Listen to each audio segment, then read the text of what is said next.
talk about some pirates! The correct response is I. Are you ready to talk about some pirates? Ah, good, I didn't want to have to keel all the lot of you. Now, I'm not going to do the presentation in that voice entirely. It would be fun, but I feel like I would blow out my vocal cords. That wouldn't be fun. So, quick pop quiz question. Who knows where the pirate voice comes from? The Yarr, where did it come from? Yeah, go to the front. The actor came from like Bristol, or no, from in like yeah. You're right, it's a regional accent from a specific actor. That's right, I'm going to help you out here. It's a Cornish accent from the actor Robert Newton, from Bobby Newton, who played Long John Silver in 1950s Treasure Island. He also played Blackbeard. He played more Long John Silver. He had a mini-series about Long John Silver. Just for some reason, his accent caught on this IR. If you watch the film, it still holds up. It's great. All right, so this thing has a laser pointer on it, but I feel like I need a pointer of my own. Oh yeah, we love this. And guess what else we love? Our culture loves pirates. Yeah. We love them. We have old pirate movies. We have slightly less old pirate movies. We have new pirate movies. Yes, there were only 3 in that series. Don't correct me. You'll be wrong. We have pirate TV shows that are still going. It is so long. We also have pirate video games, and before it all we had pirate novels, of course. And you may notice I'm not moving the mic from the mic stand because me hands are full Yarr. So, but why, Yarr, why? Well, I'm going to start off with the boring reason. There is a boring reason. Culture is downstream from culture. And this all started with a fella named Captain Charles Johnson, who was not named Captain Charles Johnson. That is a fake name. He wrote a book called A General History of Pirates. It was 1724. It was a true crime novel, basically. It was published literally like 2 or 3 years after Blackbeard was killed. And like all the pirates he talks about, Blackbeard, Stede Bonnet, Bart Roberts, were figures who were contemporary figures. And it was the first one to be like, hey, these guys are kind of weird and cool and odd. And so if you see, like if you're looking on the internet anywhere, you see pictures like this, like these sort of like tin type looking things. That's not what they're actually called, but these black and white historical depictions, a lot of those are from A General History of Pirates. Anyway, we're not talking about that part. That part's the part where like, okay, whatever, Robert Louis Stevenson read A General History of Pirates, was interested. What we're more interested is what we're talking about when we say pirate. Why did this catch on? So we're talking about, people who rode boats and stole stuff. So Vikings, right? Yeah! No, we're not talking about Vikings. So we're talking about guys off the coast of Somalia, right? Yeah! Kind of, but for the purposes of now, I'm going to say no! Oh, for the record, these are a bunch of actors. They're in the film Captain Phillips. I didn't just grab a picture of random Somalis for my presentation. But no, we're not talking about Barkhad Abdi and co. We're not talking about Henry Morgan, the person, so much as Captain Morgan, the brand. So yeah, that's the type of person we're talking about who has somehow stuck in our collective cultural conscience. I realize I haven't been doing any pointing yet. Point! Captain Morgan, Yarr. But still, that answers why. That doesn't answer what. That answers what? Not. Anyway. What we're talking about when we talk about the image of the pirate, that comes from the golden age of piracy. This is not going to be a history lesson. There will be history in it, but this is not a history lesson. So this image is Blackbeard's Last Stand, a very popular painting. Little fun factoid, the people who brought Blackbeard down, that's Lieutenant Robert Maynard over there on the right. Yeah, here's the thing about Robert Maynard. He was a lieutenant for the rest of his career. Dude killed Blackbeard, barely got any money out of it. The other ship involved in the fighting that didn't fight Blackbeard's crew also got the same amount of prize money, and he stayed a lieutenant the rest of his career. So, the moral of the story is, whoever turned in Luigi Mangione really didn't read the room, and you never get the prize money. You never get the prize money. But the Golden Age of piracy took place between 1650 to 1730-ish. And it's a big ish because this is basically the period where the age of sail was at its height. There was a lot of exploration, there was a lot of money to be had, there was some Spanish treasure. And there was, in general, a big impact that people with their own ships, with their own swords, could make against governments because everything was very disorganized. So this was a period where piracy was at its height. And when for the record, I'm being very reductive about all this. I'm not a historian, I'm a history fan. But after this, technology gets better, powers get stronger, laws get more strict, more pirates get killed. Eventually, eventually piracy sort of dies out in the way that it is. But the archetype comes to this point, so that's what we're talking about. But enough of the history. Let's talk about what makes an archetype of a pirate. In my opinion, there are three key attributes to being a pirate. You have to be charming. You have to be, yes, the R is important, charming. You have to be dangerous. That's right. And most importantly of all, perhaps, you have to be transgressive. That's right. So, right here, I have a whole theory about pirate aesthetics that I'll get to in the next slide, but there's a fourth thing that's kind of secret, but also subjective. They're kind of hot. It's okay. I mean, these are TV actors, but at the same time, it's like, I mean, come on, look at Charles Vane right there. But there's a little bit of danger, a little bit of transgression. That's always hot. Everyone likes a bad boy, bad gal. Now, in this period of time, we're dealing with a very buttoned up, very like wearing big wigs, wearing tights, which tights were a thing for a long time. But in my opinion, the reason the pirate aesthetic, as you can see by what I'm wearing right now, it mixes a lot of stuff that we romanticize from antiquity while bringing in the modern. Because in a modern world, we like distressed stuff. I mean, distressed jeans have been going in and out of fashion for God knows how long. We like a bared chest here and again. We like to have things a little messed up around the edges. And it takes this sort of look that's very romantic look. This puffy sleeves and huge shirts and big pants and boots and stuff like that, and kind of messes around with it to a point where we can relate to it, to a point where we're like, oh, that's something that I could see that person as charming, dangerous, transgressive, and hot. But moving on from that, also boats. Boats are important. We haven't talked about boats yet. So we're going to ask a question that Jack Sparrow asks in Pirates of the Caribbean, Curse of the Black Pearl. I will have minimal Pirates of the Caribbean references in this, by the way. I love the first film, love the second two, even though they are terrible. Those are the only ones. And what is a ship? What is a ship? A ship is a mode of transport. That's right. A ship is, to quote Jack, a keel and a hull and a deck and the sails. That's what a ship needs. Anyway, but I'm not going to quote him. It's an assemblage of wood and canvas, it's that sort of stuff. But what it is most importantly, in the context of the Age of Sail, in the context of now, it's a tiny island of civilization.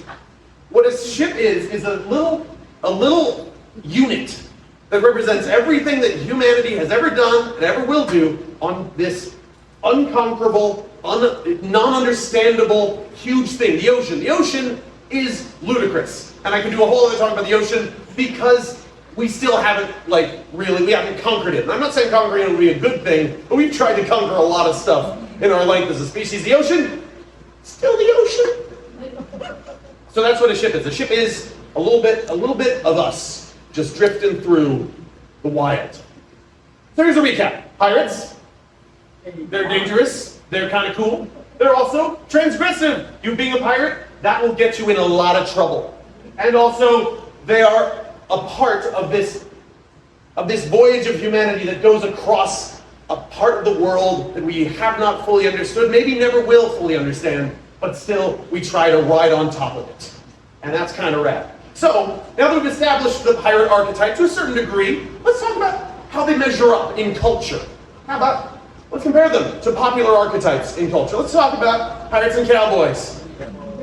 Yeah, you've got some cowboy fans in. Good, that's awesome. I love a good Western, don't get me wrong. There's a reason I pulled up the Good, the Bad, and the Ugly here. Great film. However, pirates are much better. Why? Because pirates have swords! Now, on an aesthetic level, I just love swords. I love a good sword fight in a movie. Here's the thing about sword fighting, is it's a lot more complicated than just shooting the person. Cowboys, better guns, but they weren't as good at swords. You didn't have to be as good with a sword. And also, pirates had guns. They had kind of terrible guns, but they looked cool, and you get a big plume of smoke when you fire it, and then you draw the sword. That, in my mind, is a much better vision of an action sequence, if you're dramatizing a story, than just Q, Q, Q, Q. We've seen so much Q, Q, Q, Q. Less interesting. How about Knights? Pirates better? Yeah, I love this movie too. One of my favorites. Are pirates better than Knights? In my opinion, yes. Because I'm so biased in this, by the way.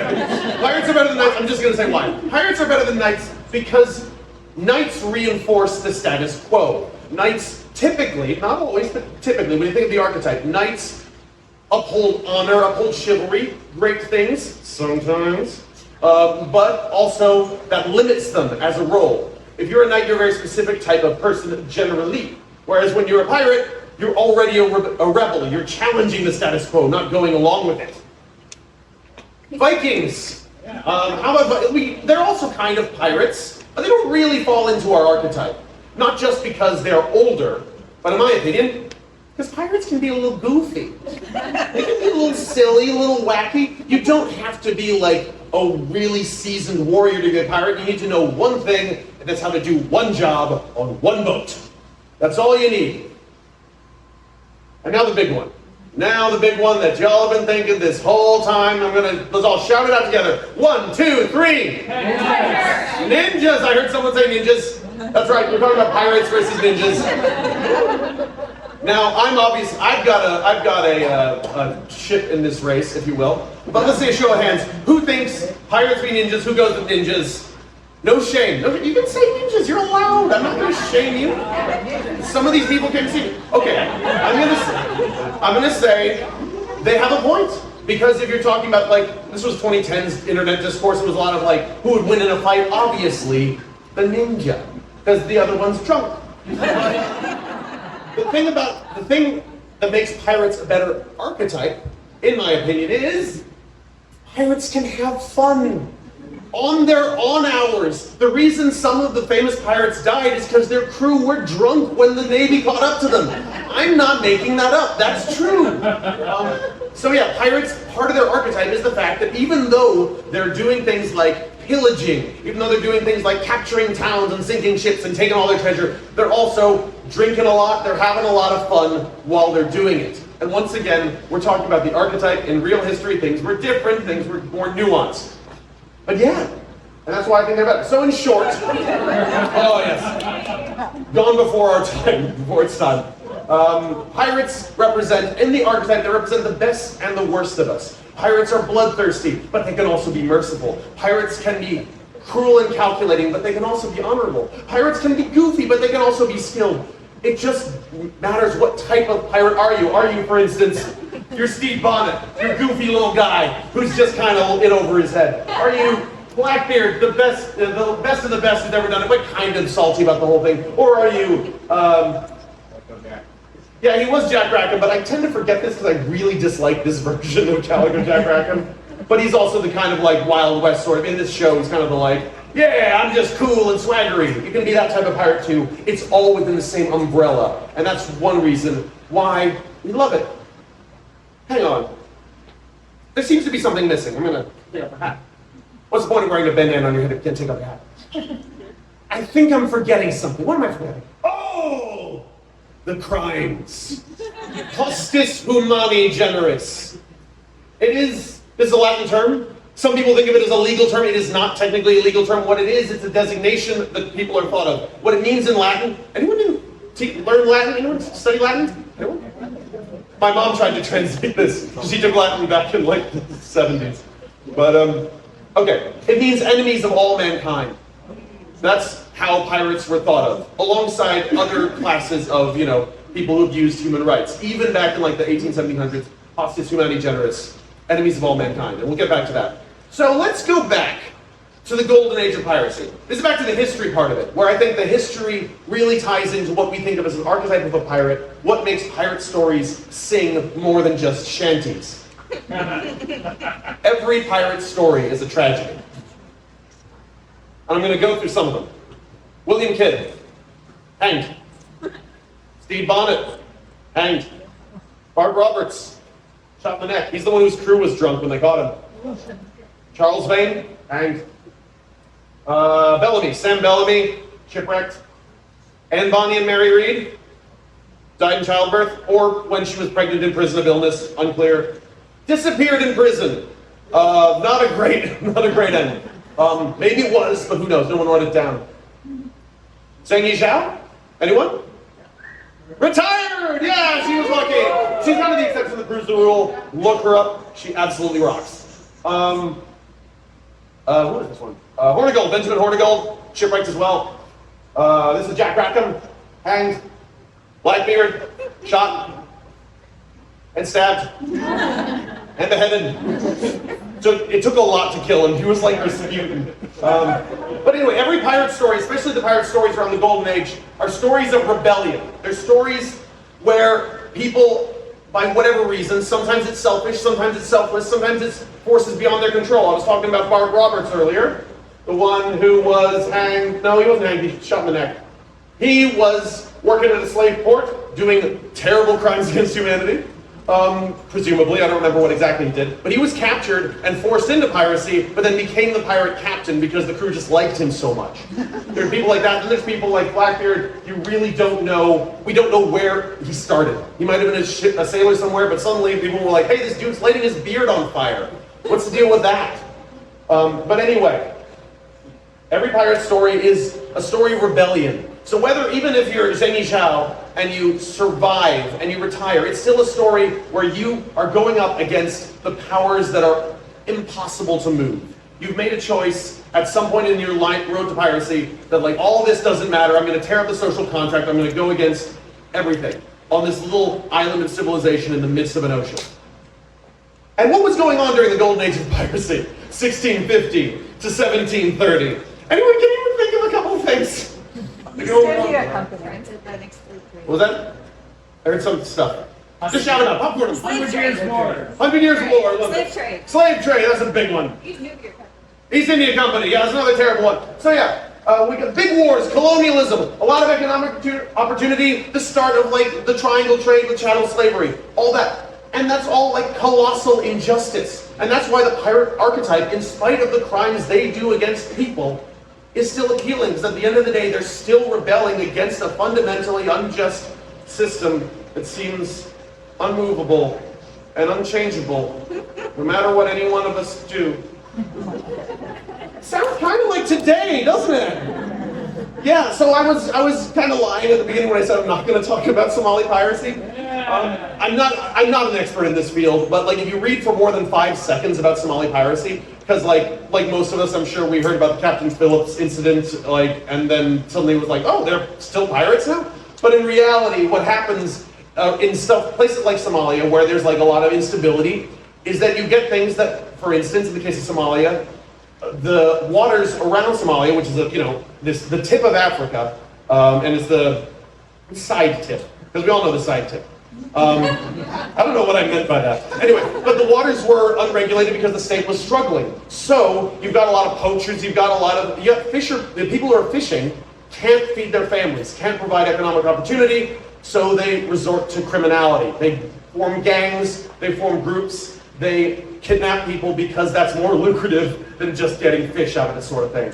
I'm not endorsing the attitude, but it's explicable. It's just like what happened in Nassau in 1713-ish, where a bunch of pirates were like, hey, there's no governor here, why don't we make our own state?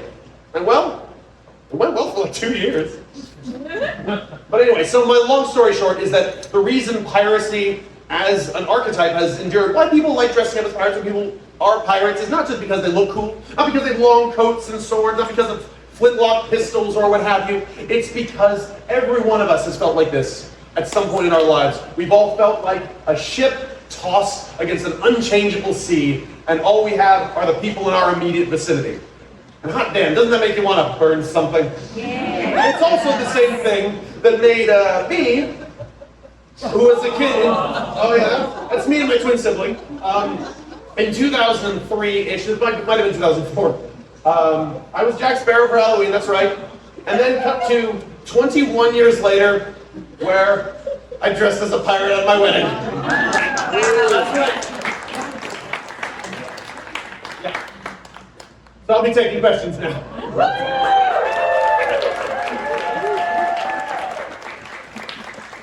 Anyone? Anyone? Yeah.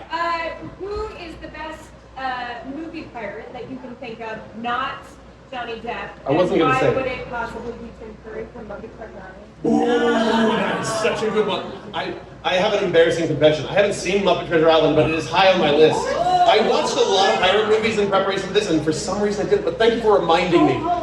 I will go home. But my answer that is not Tim Curry. I mean, Maureen O'Hara is always great. This is the film Against All Flags, which is a fun one from the 50s. I have a bibliography as well if you want to take pictures. But where did I put that slide? Is this film Anne of the Indies, 1952, where I forget the actress who plays it. There was this lie that I heard when I was younger that Cutthroat Island was the first movie that had a female lead as a pirate. That's not true, and that movie sucks. But Anne of the Indies is very good. She's just a pirate captain. Everyone's like, yeah, you're a pirate captain. She's scary. And then there's like a love triangle. It's 50s filmmaking, so it's cheesy, but it's fun. That's my favorite. Personally. Anyone else? Yeah. How do like the state-sanctioned pirates of Elizabeth in England fit into the rebellious pirate That's an interesting one. Can you repeat that? Oh, how do the state-sponsored pirates of Elizabethan England fit into this sort of archetype as a rebellious pirate? And that's it. They're kind of like 1 foot in, 1 foot out, because it's a lot of it is how do you survive as a pirate, especially when suddenly the government's like, they're taking all our money. So we have some great examples. Hornigold was a pirate. He was one of the founders of the Flying Gang, who were the Republic of Pirates sort of characters. And when the king offered a pardon, because they were like, hey, how do we get rid of this Republic of Pirates? Pardon them all, and they'll turn on each other. And he did. He became a pirate hunter, working for the king when he got shipwrecked. So that's an example of one. And then also, of course, when you mentioned Elizabeth in England, you got Sir Francis Drake, who was doing massive crime, but it was okay because it was crime against the Spanish. In this case, this also fits against, well, because the Spanish were the empire at the time. When you talk about, this is why I have so many slides about from various sources, because I can refer to them.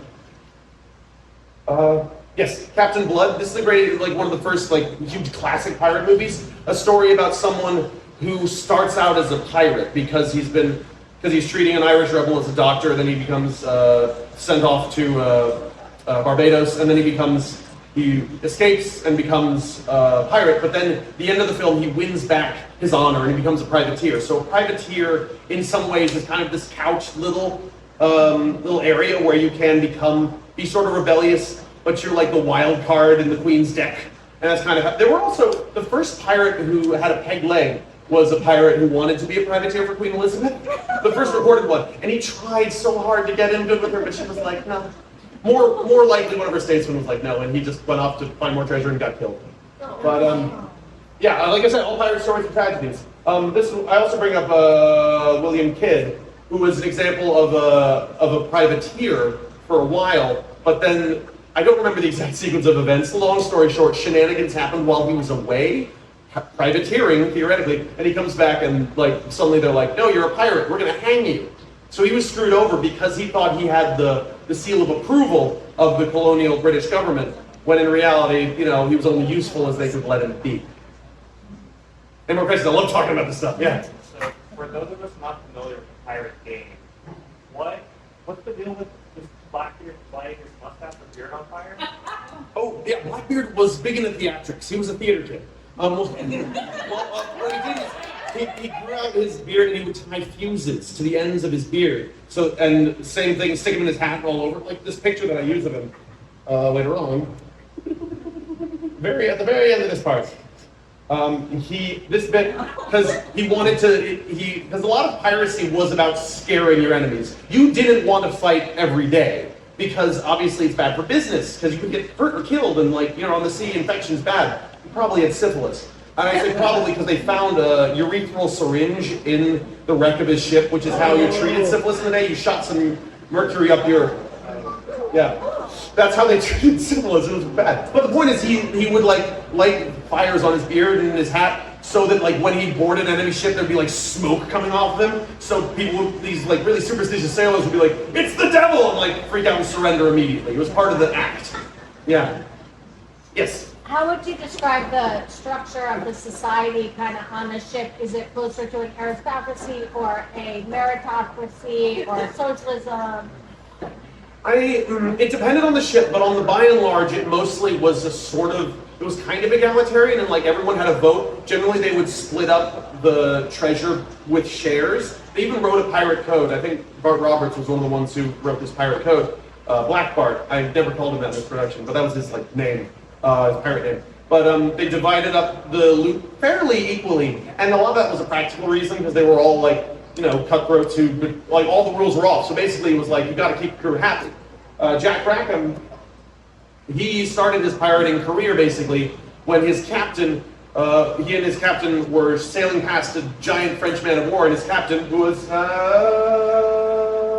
this guy, Charles Vane, was like, we're not going to attack that. And all of the crew was like, but they'll have a lot of good stuff there. And Charles Vane was like, no, we'll die.